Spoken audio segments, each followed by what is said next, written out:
তোমার এই ক্যামেরাটা একটু ডাউন করেন না। আরে ভাই ক্যামেরা দূরে রাখেন ভাই, দূরে রাখেন। সালাম ভাই, এক মিনিট সময় দিন।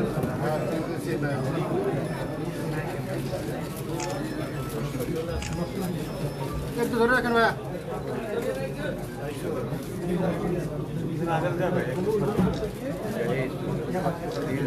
সবাই না না থাকা থাকেন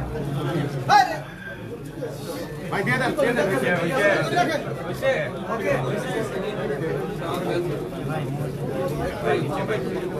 ভাই আরে কত বলবে? আরে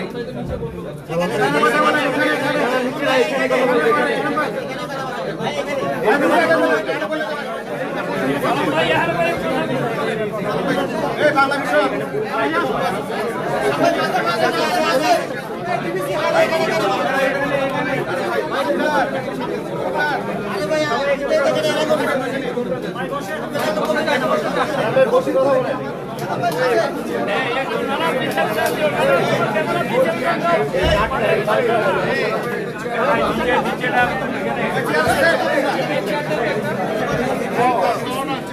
ভাই তোমরা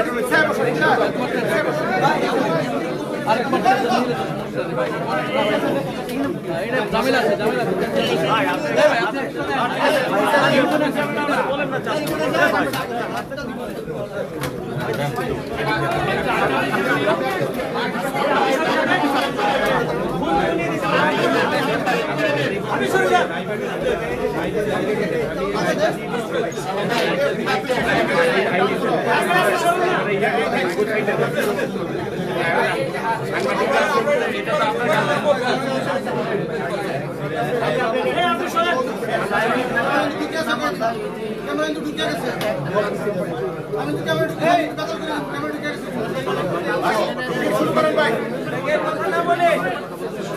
সাংবাদিক ভাইয়েরা, শুভ সকাল, আসসালামু আলাইকুম।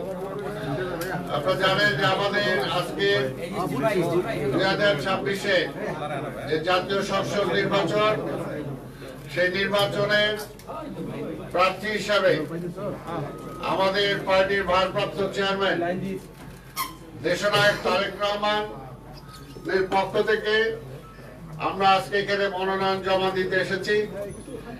আমি ওনার চিফ কোঅর্ডিনেটর এবং প্রধান নির্বাচনী এজেন্ট, আমার সাথে আমার সহকারী কোঅর্ডিনেটর ডক্টর ডোনার আছেন এবং আমাদের মহানগর উত্তর বিএনপি সংগ্রামী আহ্বায়ক আমিনুল হক সাহেব সহ আমাদের 5 জন প্রতিনিধি আমরা এখানে এসেছি ওনার পক্ষ থেকে মনোনয়ন পত্র জমা দিতে। মনোনয়ন পত্র আমরা এই মাত্র জমা দিলাম।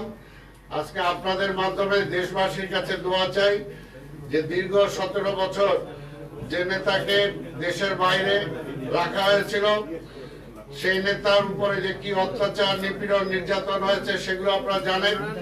তারপরে আমরা আল্লাহর দরবারে শুকরিয়া আদায় করি যে দীর্ঘ 17 বছর পরে তিনি দেশে ফিরে আসতে সক্ষম হয়েছেন। তাই আমরা জনগণের কাছে দোয়া চাই এবং আগামী নির্বাচনে আমরা বিশ্বাস করি যে এই নির্বাচনী এলাকা থেকে বিপুল ভোটে, জনগণের ভোটে তিনি দল মত নির্বিশেষে সকলের ভোটে তিনি নির্বাচিত হয়ে আগামী দিনে বাংলাদেশের প্রধানমন্ত্রী, সরকার প্রধান হিসাবে, প্রধানমন্ত্রী হিসাবে দায়িত্ব পালন করে দেশের আজকে যে ক্রাইসিস, দেশ যে একটা সংকটের মধ্যে পড়ে আছে, এই সংকট থেকে উত্তরণ ঘটনাতে উনি সচেষ্ট হবেন। এবং আপনারা যারা আজকে এখানে এসেছেন আপনাদের সবার কাছে আমরা দোয়া চাই। আজকের এখানে বেশি কোনো বক্তব্য দিতে চাই না আমরা।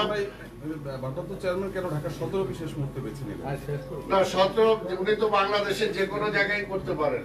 আর 17-তে জানেন যে উনি 17-তে ভোটার হয়েছেন, এই তো একটা বিষয়। এবং 17-তে এর আগেও এই নির্বাচনী এলাকায় ওনারা ভোটার ছিলেন। ওনার বাসা ছিল যে ক্যান্টনমেন্টে, সেটাও এই নির্বাচনী এলাকার বেগম খালেদা জিয়া, উনিও এলাকার, কাজে এলাকার প্রতি তো একটা আলাদা একটা টান তার আছেই। সেই কারণেই সর্বশেষ শেষ মুহূর্তে সবার অনুরোধে তিনি এখান থেকে প্রার্থী হয়েছেন এবং আমরা বিশ্বাস করি এলাকার জনগণ স্বতঃস্ফূর্তভাবে তাকে ভোট দিয়ে বিপুল ভোটে নির্বাচিত করবে। ধন্যবাদ।